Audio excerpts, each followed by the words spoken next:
شریف نے کیسے توڑا ہے؟ انہوں نے 4 مہنگی مہنگی گاڑیاں اس توشہ خانہ سے نکالی ہے. قانون یہ کہتا ہے کہ آپ گاڑیاں نہیں نکال سکتے، مجھے بھی ملی تھی. تو ان کے کیس تو سنے نہیں، ان کے 10 سال سے کیس پڑے ہوئے جو انہوں نے یہ گاڑیاں غیر قانونی طور پہ نکالی تھی. اور وہ جو کہ سارے میرے وکیل نے آج قوم کے سامنے بتایا کہ سارا ریکارڈ اویلیبل ہے، اس کے اوپر اس نے یہ فیصلہ کیا. تو پہلے تو ہم جائیں گے انشاءاللہ عدالت میں. لیکن میں اس الیکشن کمیشن کے اوپر اپنی قوم کے سامنے اس کا ذرا اصلیت رکھنا چاہتا ہوں.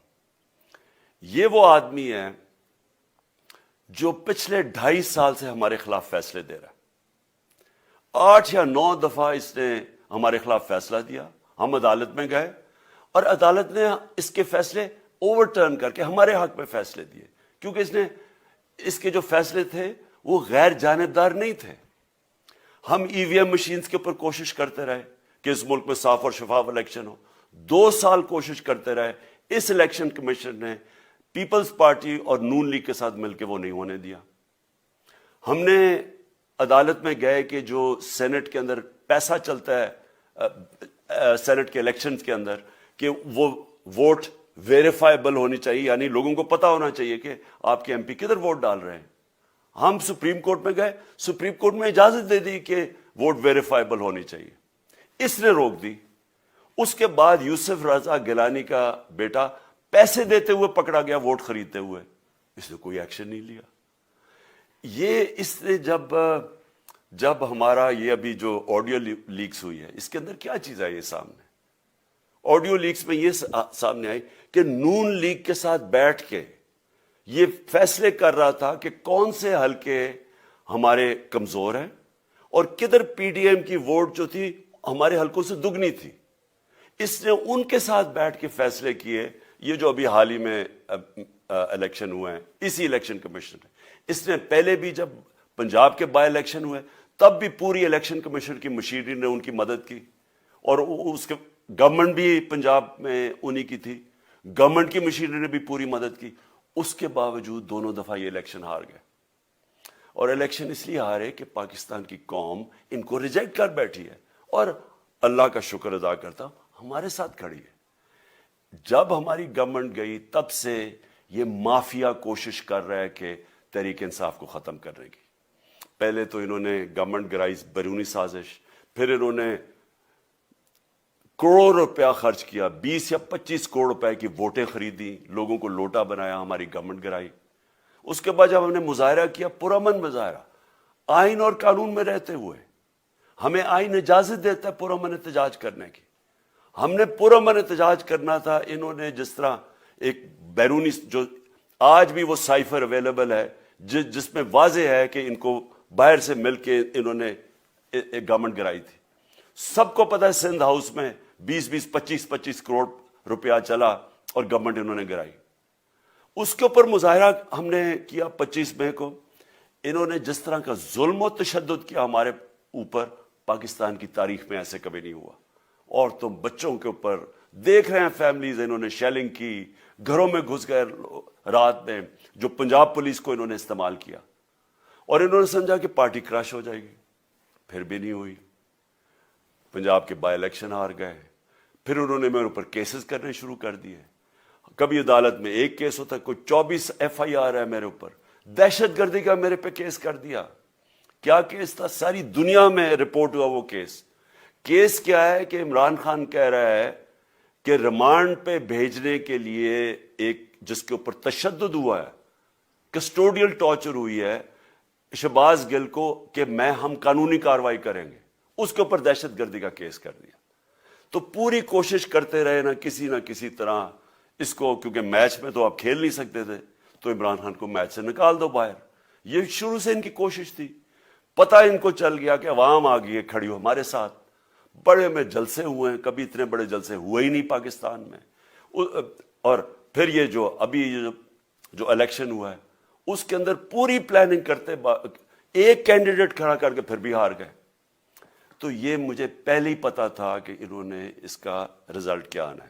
میری ساری پارٹی کو پتا ہے، میں نے ان کو واٹس ایپ کیا، اپنے سارے لوگوں کو بتایا. مجھے کل رات میں نے سب کو بتا دیا کہ اس نے ڈسکوالیفائی کرنا ہے. کیونکہ یہ اس سازش کا حصہ ہے, یہ مافیا کا حصہ ہے. اور مافیا کیا کوشش کر رہی ہے, یہ ذرا ساری قوم سن لو. جو پاکستان کی سب سے بڑی پارٹی ہے, جو فیڈرل پارٹی ہے, باقی پارٹیز تو اب صوبائی پارٹیز رہ گئی ہیں, چھوٹی سکڑ کے ہو گئی ہیں فیملی پارٹیز. جو سارے ملک کے اندر ایک فیڈرل پارٹی ہے, اس کو ختم کرنے کی کوشش کر رہے ہیں. اور یہ میں پھر سے اس ملک کی تکلیف دے جو ہمارا تاریخ کا حصہ تھا, جب ایسٹ پاکستان ہمارے سے علیحدہ ہوا, کیا ہوا تھا؟ جو پارٹی کو سب سے بڑا مینڈیٹ ملا, اسی پارٹی کو ختم کرنے کی کوشش کی. ملک کا جو ہوا وہ تاریخ کا حصہ ہے. یہ پھر کوشش کر رہے ہیں کہ ایک پارٹی جو ساری فیڈریشن کو اکٹھا رکھ سکتی ہے, اسی پارٹی کو ختم کرنے کی کوشش کر رہے ہیں کہ جناب عمران خان کو کسی طرح ڈسکوالیفائی کریں اور پھر الیکشن ہو. اور پھر مجھے اور نواز شریف کو ایک ہی طرح دکھایا جا رہا ہے کہ اچھا جی عمران خان بھی ڈسکوالیفائی ہو گیا تو نواز شریف بھی ہو گیا. نواز شریف اس ملک کا بڑا مجرم ہے, 30 سال سے چوری کر رہا ہے اس ملک کا پیسہ باہر. بڑے بڑے محلات ہیں اس کے اور اس کے بچوں کے باہر, ایک رسید نہیں دکھا سکتا کہ پیسہ کدھر سے آیا. میں نے کرکٹ کھیلتا تھا تو میں نے ایک فلیٹ خریدا. میں تو پبلک آفس ہولڈر بھی نہیں تھا. 34-35 سال پہلے میں نے فلیٹ خریدا جب کرکٹ کھیلتا تھا. اس کے باوجود میں نے 8 مہینے عدالت کے اندر ایک ایک رسید بتائی کہ مجھے کدھر سے انکم آئی, کدھر سے آمدنی آئی, اور باہر سے حلال کے پیسے کی جو میں نے جو خرچہ جو خریدا فلیٹ, اس کو جب بیچا بینک کے تھرو پاکستان میں پیسہ لے کے آیا, اپنے ملک میں پیسہ لے کے آیا, اس کی بھی منی ٹریل تھی. عدالت نے مجھے صادق اور امین کہا, اور مجھے مقابلہ اس آدمی سے کر رہے ہیں جو اربوں روپے کی پراپرٹیز لے کے بیٹھا ہوا ہے. کبھی کوئی جھوٹ بولتا ہے کہ جی مجھے قطری کھاد کے جی قطری نے پیسے دے دیے, کبھی وہ کہتا ہے یہ ہیں وہ ذرائع, وہ فیل ہو جاتا ہے. وہ بیٹی کہتی ہے میرے لندن تو چھوڑو پاکستان میں کوئی پراپرٹی نہیں ہے, اور پھر پراپرٹی نکلا.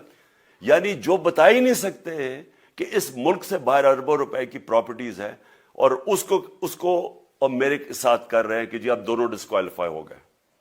اور جو سب سے شرمناک چیز کیا ہے کہ جس آدمی کی ساری پراپرٹی سب پاکستان سب ڈکلیئرڈ اپنے نام پہ, اس کو ڈسکوالیفائی کر رہے ہیں, اور یعنی میچ سے باہر رکھنے کی کوشش کر رہے ہیں. اور کن کو اس ملک میں بچایا جا رہا ہے؟ اس ملک کے بڑے بڑے مجرم جن کے اوپر اربوں روپے کے کیسز ہیں, وہ آ کے پہلے تو ان کو سازش کے تحت ملک پہ بٹھایا جاتا ہے, پھر وہ قانون اسمبلی میں بیٹھ کے نیب کا قانون چینج کرتے ہیں اور 1100 ارب روپے اپنا معاف کروا لیتے ہیں. قوم جب نیچے پسی ہوئی ہے آج مہنگائی میں, بے روزگاری میں, 6 مہینے میں انہوں نے ملک کدھر سے کدھر پہنچا دیا ہے. آج دنیا کہہ رہی ہے کہ پاکستان قرضے نہیں اپنے واپس کر سکتا, ہمارے بانڈز کریش کر گئے ہیں, ہماری انڈسٹری نیچے جا رہی ہے, ہمارا فورن جو پاکستان میں ڈالرز آنے تھے ایکسپورٹس بھی نیچے جا رہی ہیں, ریمیٹنس بھی نیچے جا رہی ہے, ملک کی دولت کم ہو رہی ہے, گروتھ ریٹ نیچے چلی گئی ہے, کسان علیحدہ سڑکوں پہ نکلے ہوئے ہیں, ٹیکسٹائل انڈسٹری وہ 20% بند ہو گئی ہے. 6 مہینے میں وہ پاکستان کو یہاں لے کے آئے ہیں اور اپنے صرف پیسے بچا رہے ہیں, صرف آ کے اپنی چوری بچا رہے ہیں. اور جو آدمی 26 سال سے سٹرگل کر رہا ہے اس ملک میں, قانون کی بالادستی ہو, انصاف ہو, احتساب ہو, اس کے اوپر کیسز کر رہے ہیں اس طرح کے, صرف اور صرف میرا منہ بند کرنے کے لیے. میں آج اپنی ساری قوم کے سامنے یہ آپ سب کے سامنے یہ وعدہ کرتا ہوں کہ میری جتنی بھی زندگی ہے وہ ان چوروں کا مقابلہ کرنے کے لیے. میں اس کو سیاست نہیں سمجھتا, میں اس کو جہاد سمجھتا ہوں. یہ جو مافیا بیٹھا ہوا ہے جس کا یہ حصہ ہے یہ الیکشن کمشنر, میں جب تک زندہ ہوں میں ان کا مقابلہ کروں گا. میں اپنے سارے آج جو پروٹیسٹرز بیٹھے ہیں, میں آپ سب کو آج پہلے تو شکریہ ادا کرتا ہوں. اب میں کہتا ہوں کہ اب آپ پروٹیسٹ ختم کر دیں. آج آپ پروٹیسٹ اب ختم کر دیں, کیونکہ لوگ اس وقت مشکل میں ہیں اور میں نہیں چاہتا کہ میری قوم مشکل میں ہو. لیکن آپ سب تیاری کریں.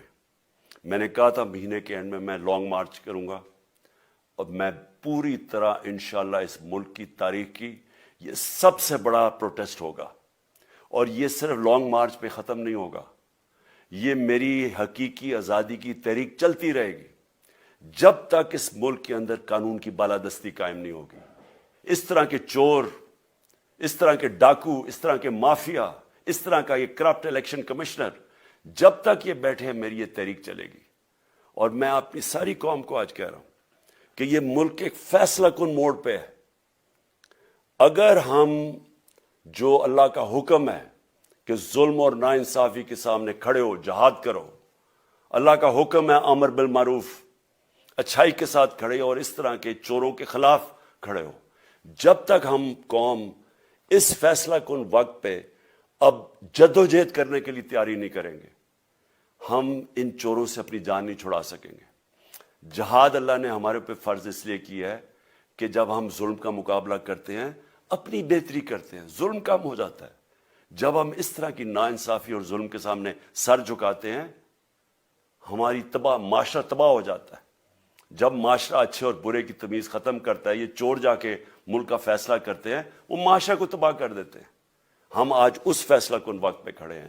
میں آپ کو کال دوں گا، پھر سے میں آپ کو کہوں، اور انشاءاللہ اس ملک کی تاریخ کی یہ سب سے بڑا مظاہرہ ہوگا، یہ سب سے بڑی پروٹیسٹ موومنٹ ہوگی، اور یہ رکے گی نہیں اب۔ یہ جب تک ہم اس ملک کو حقیقی طور پہ آزاد نہیں کرتے، یہ میری پروٹیسٹ موومنٹ اب چلتی رہے گی۔ پاکستان زندہ باد۔